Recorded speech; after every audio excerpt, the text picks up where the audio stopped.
Right, well folks, welcome back.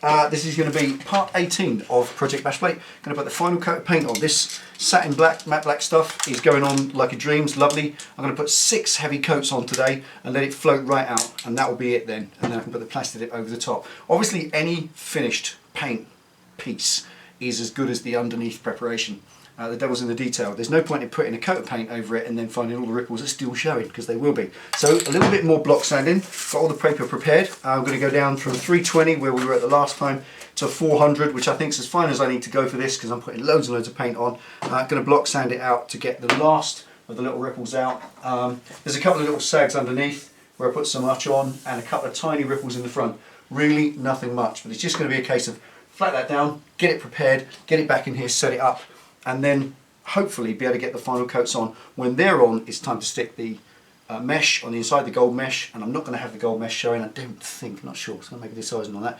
I'm not sure whether or not to plastic dip over the top of the gold mesh so it's all one black bash guard, or whether to have it shown, not sure. I'm going to try it when the time comes. But for now, just got to get that flat down and get some more paint on it. So can I stay tuned? So go.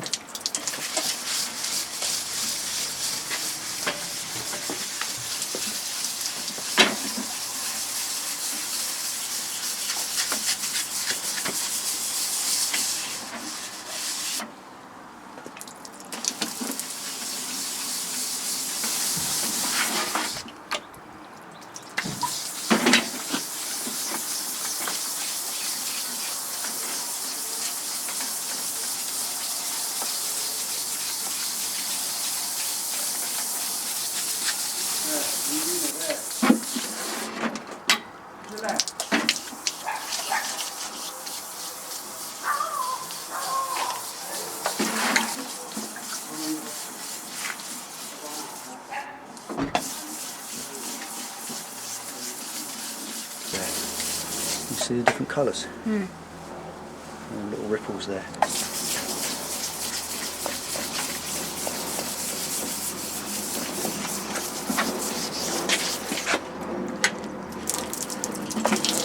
Loads of water to stop it clogging. If it clogs, you get a little tiny block of paper, or a little tiny block of paint dust, and it just scratches it. So keep lots of water on it if you're going to do this. The more water on it, if you can have a little running hose on it, even better. Just irrigate the job the whole time. Constant, if you can do it. You kind of want it almost like that. For the best results. So it doesn't build up any colour or any dust.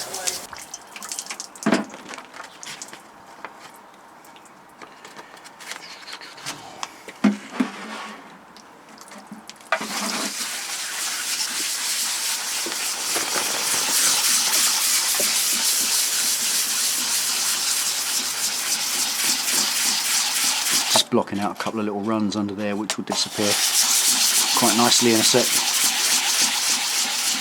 Just watching for primer coming through, staying away from it if I can. Okay, now I've got all the block sanding mostly done. I'm just going to use like a bare hand feel just to get all the little shiny bits off, to get 100% key for the new paint, the final coats, top coats of paint.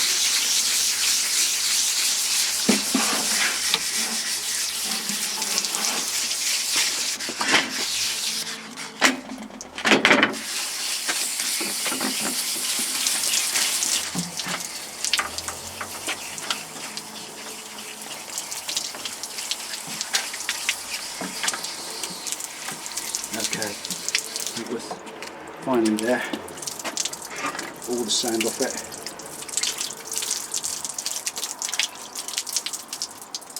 There we are. Right, let's get it in, dry it off. Right, dry it off.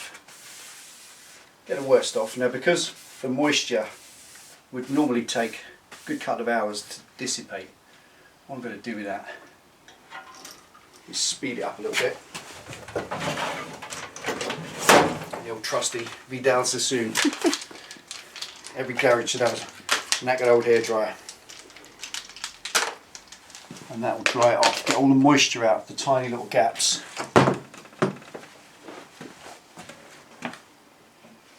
And hopefully not leave anything behind that's going to cause problems with the paint in a minute. Because I want to coat this up now, tonight. Dry it off properly. How do you work one of these in? You know about these things. Turn it on. On. Yeah, at the plug.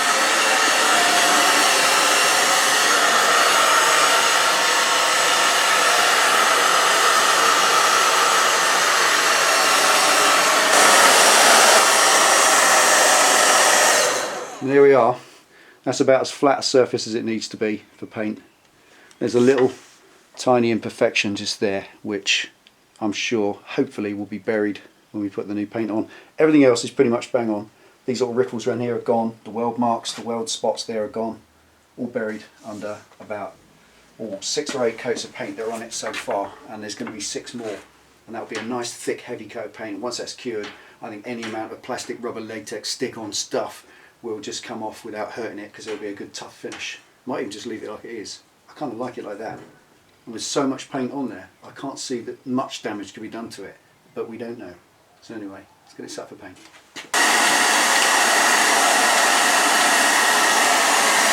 Alright, let's warm the can up, get some pressure going on. Okay, this is just a tack coat. Just a very light tack coat, just to prepare the surface and let the chemicals in the paint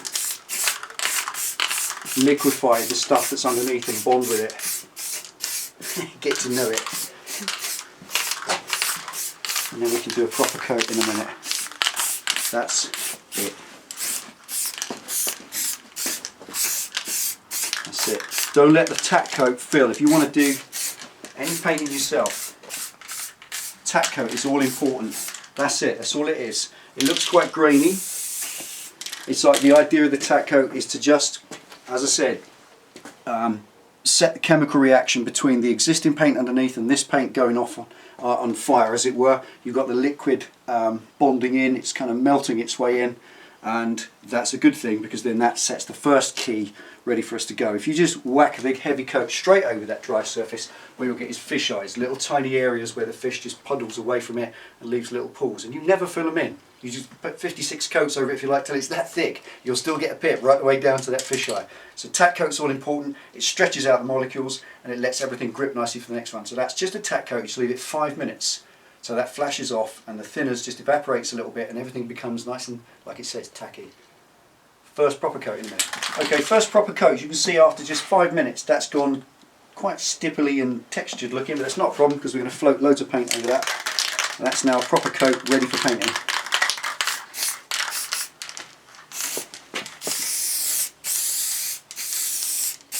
You can put a proper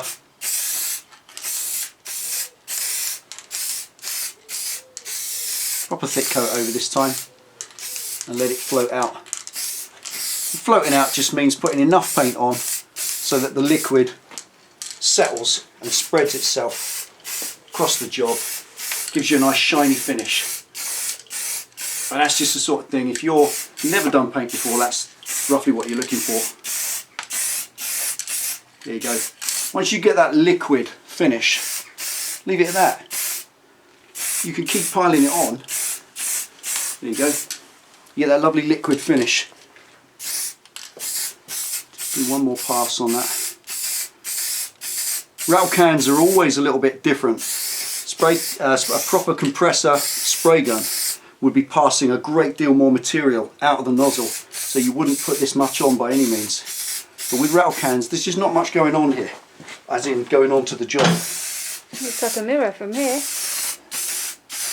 That's it. Just don't be tempted, if you've never done or haven't done much paintwork, don't be tempted to just keep loading it up, because it gets shinier the more you put on. Now leave that. That's enough. In fact, probably gone a little tiny bit heavy on this edge, but that's fine, because I've set the job up so it's dead flat. There's absolutely no cast or lean to that, so that should be fine. I'm going to call that a day there. And that's now going to get 5 full minutes to flash off before we come near it again. Okay, coat number 2, same drill.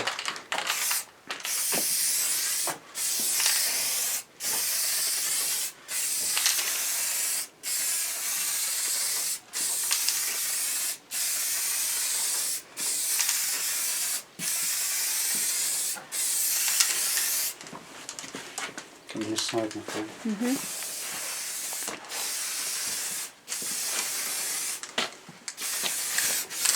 Just find a little bit more, just going a tiny bit heavier on that undersection, because that really is truly going to get slaughtered by grit and blast, and the thicker the paint is, more chance it's got.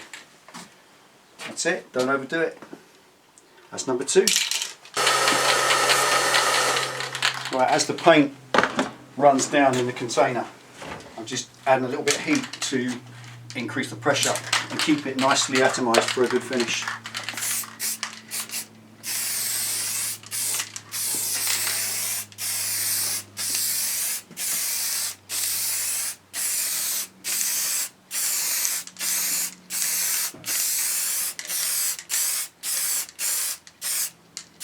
This is coat number 3 plus the tack coat.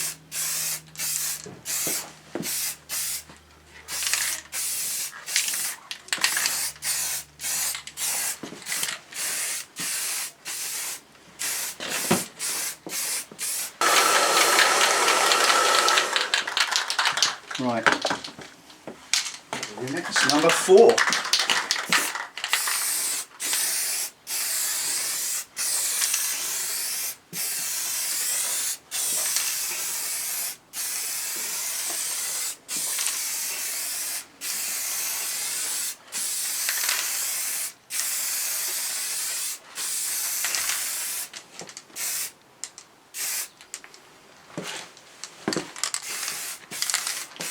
Just going to float a little bit more into that.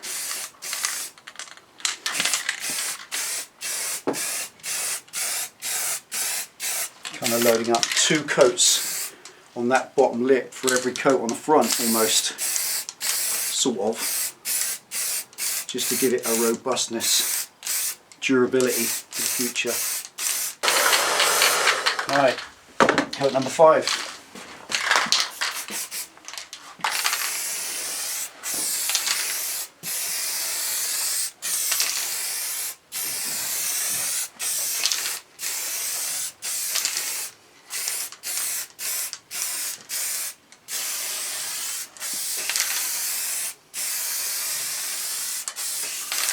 Well, this, any impression this is probably going to be the last coat, because the can's just about getting low now. But it's a big part really for a rattle can.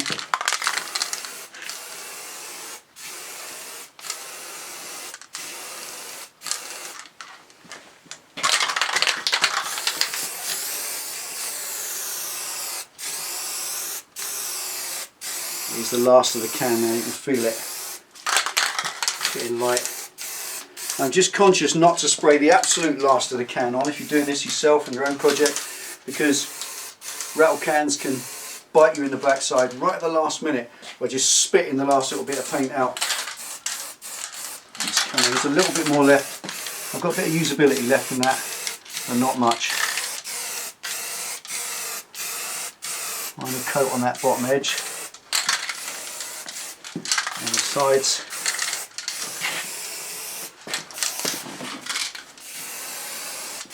Good even coat down the sides. Just float that out.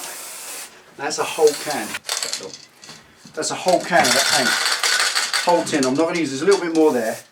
I'm not going to use that because that's when you get them spits at the end and they can trash the job. So I'm going to quit while we're ahead on that. I'm just going to leave that 15 minutes, it's quite cloudy in here. Let this settle for a minute, and because Penny's got the mask, and we'll come back in about 25 minutes time when that's flashed off and the fumes have cleared a bit, and we'll finish this up. Right, so that's, as for what it's worth, that's 6 thick coats, and that's going to dry quite nicely. It's got a little bit of bloom in it, you can see where it's going a bit cloudy, and that would be all bad if this was meant to be a a finish that I was then going to put a clear coat over the top of. But it's not, it's satin black and it's going to get covered up. So what this is all about is getting it thickly coated up so that it's nice and robust and that dries off nice and smooth and flat and looks good on the bike. I want a high-end finish because it is a reasonably new bike. So that's that done. That's going to take probably a week to 10 days before that's completely touchable and gropable, and I can then glue the mesh on the inside and see where we go after that. Now, as far as that's concerned, that's that little project done. That's the paint finished, and we are almost at the point now, once I've stuck that mesh in, where we can bolt it on the bike. So we've probably got 2 videos left, wouldn't you say, Ben? I reckon 2 videos left before that's done. So we're at, what, 18 now? I reckon 20. This should be done by part 20, hopefully, which will be good. A couple more things. We've got a fantastic seat coming for Penny's bike. It's going to be the last bolt-on part. See who doesn't like that? No, it will be Marmite, a bit like the foot pegs. Some will like it, some won't. It's going to be very special, very rare, very unique, and something that you're looking I know forward it's not brown. to. No, it's not brown or antique mahogany either. It's going to be very cool, and that's coming all the way from the US of A. We've had to source it from there because it's completely unavailable in Europe anywhere. So that's going to be quite cool. After that, it only leaves the paintwork. Hey, Ben. Yes. And to that end, we have just ordered 6 cans of the spray-on rubber latex coating, not Plastidip by name. We found another brand because Plastidip is way too expensive. We found an identical product which is not Plastidip. It's sold by a company that also sells Plastidip, and reading what they've got, reading their write-ups and some reviews, it's great stuff, and it is something like 30% cheaper than Plastidip, which means we can buy enough to do the Tiger. So I'm going to be painting the whole Tiger. All of the orange bodywork's going to be covered in the satin or matte black stuff that's coming, and I can paint this in it as well. Also, we're looking at doing, just for a temporary tryout, we're going to see if we can do Penny's side panels, because she may like them, take some of that gold away on the bike, but that's all for the future. We're going to wait till it turns up. Should be Wednesday or Thursday. It's Sunday now, so who knows. Now finally, I just want to invite some more people to the forum. Those of you who know about it already and already on it, great, welcome. The forum is absolutely flying. It's a good fun thing. And for those of you who've not, we do have a forum. It's a fun, friendly forum where we organise meets, parties, don't we? Go out, ride outs, that sort of thing, all across, not just all across the south of the UK, but in all of the UK. We've done a meet at the Ace Caf a little while ago, which was absolutely fantastic. 90 of us there, which was rather great. We've got one at Swindon next month on the 11th of Sunday, the 11th of May next month. We've got a rather fantastic meet. It's about 70 people on the list so far, so that will grow by the time it comes. Now that forum, we mentioned it first, what, 3 months ago? Yeah. And we had 70 members when we first mentioned it. We now have just short of 800, so we're going for 1,000. So we need you to subscribe to the forum. We need you to join the forum. It's a real life forum. We're going to get away from this, dropping stuff around. And we need you to join it and have some fun. It's just a great fun forum. There's no commitment. Put yourself in. You don't have to be approved. Join. Great, but be careful. Misbehave, and Penny has the ban button.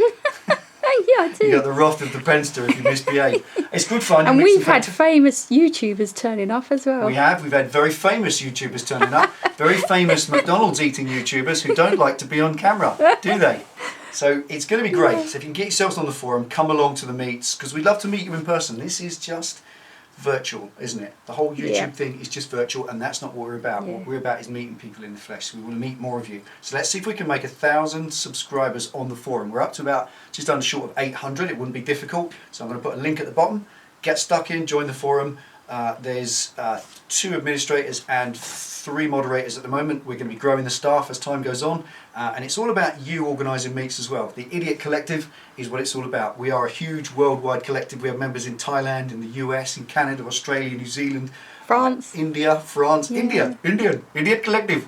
So it's rather brilliant, and I think it's going to get even bigger. So get yourself joined on the forum. That's fantastic. See you there. Thanks for watching. This has been part 18. 18. 2 more to go on this. Ride safe. We'll see you in the next one.